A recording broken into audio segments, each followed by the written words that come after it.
Hello friends, this is Palak Batla. Welcome to my channel once again, the voice of nurses. आज का topic है chemotherapy. आज हम chemotherapy के बारे में बात करेंगे कि जिन पेशेंट्स को कीमोथेरेपी लग रही है उनमें ऐसे कौन से साइड इफ़ेक्ट्स देखने को मिलते हैं और हम उनसे कैसे बच सकते हैं, कि हमें उनके अगर कोई साइड इफ़ेक्ट्स उसके आ रहे हैं तो हम उसका क्या इलाज ऐसा कर सकें जिससे हमें वो साइड इफ़ेक्ट्स कम हो जाएं। तो शुरू करते हैं हम अपनी वीडियो को।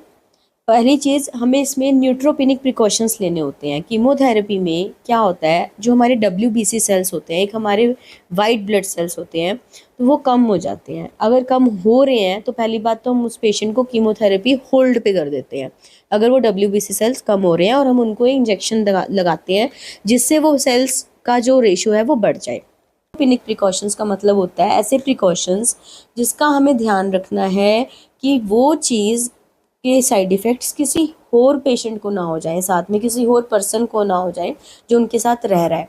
तो इतनी ज़्यादा उन मेडिसिन की टॉक्सिसिटी हो जाती है बॉडी में, जी कि हमारे WBC का काम है उनसे लड़ना, तो वो लड़ नहीं पाते और वो कम हो जाते हैं। पहली चीज़ आती है शेयरिंग। अगर आप हॉस्पिटल में एडमिट हो रहे हैं तो आपको प्राइवेट रूम लेना है, शेयरिंग रूम नहीं लेना, क्योंकि आपके अंदर वो टॉक्सिसिटी है कीमोथेरेपी की ड्रग्स की वजह से जो दूसरे पेशेंट को भी हार्म कर सकती है। दूसरी, if you are eating something that should be eating alone, आप किसी के साथ शेयर मत कीजिए। No fresh fruits, no fresh vegetables should be taken.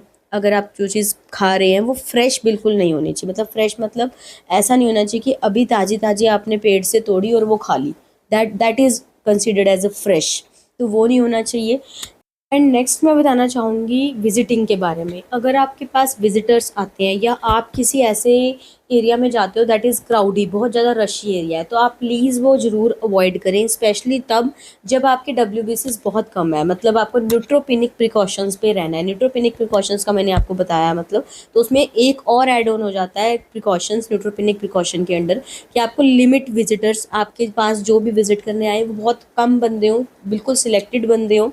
और उनमें से सिलेक्टेड में से मैं ये कहना चाहूँगी कि जो ऑलरेडी बीमार हैं, अगर उनको फ्लू हुआ है, जैसे कोई नेज़ल कंजेशन है, ऑलरेडी रनिंग नोज़ है, खांसी जुकाम है, तो मतलब वो पेशेंट्स अवॉइड करें आपके पास आना।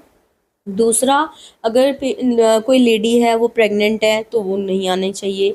18 साल से कम बच्चा है कोई, 18 साल से छोटा बच्चा है, वो भी नहीं आपके पास आना चाहिए, क्योंकि जो ये साइटोटॉक्सिक ड्रग्स होती हैं वो आप उन तक भी पहुंचा सकते हो।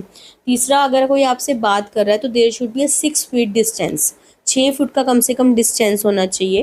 तो ये चीज़ों का आपने ध्यान रखना है कि अगर कोई आपसे मिलने आ रहा है तो वो इन कैटेगरी में ना आता हो, ताकि अगर वो आता है तो उनको अवॉइड करो प्लीज़, कि हाँ आप मेरे पास ना आए, ताकि हम बाकी बंदों को भी बचा सकें उस साइटोटॉक्सिक ड्रग्स के इफेक्ट में आने से। सो आई होप आपको आज का मेरा ये इन्फॉर्मेशन ज़रूर पसंद आई होगी। And if you feel this is really shareable knowledge for the people, kindly share it to those specially who are under the chemotherapy and those who are the warriors of the cancer. Thank you so much, and as you know, your health is our mission. Thank you.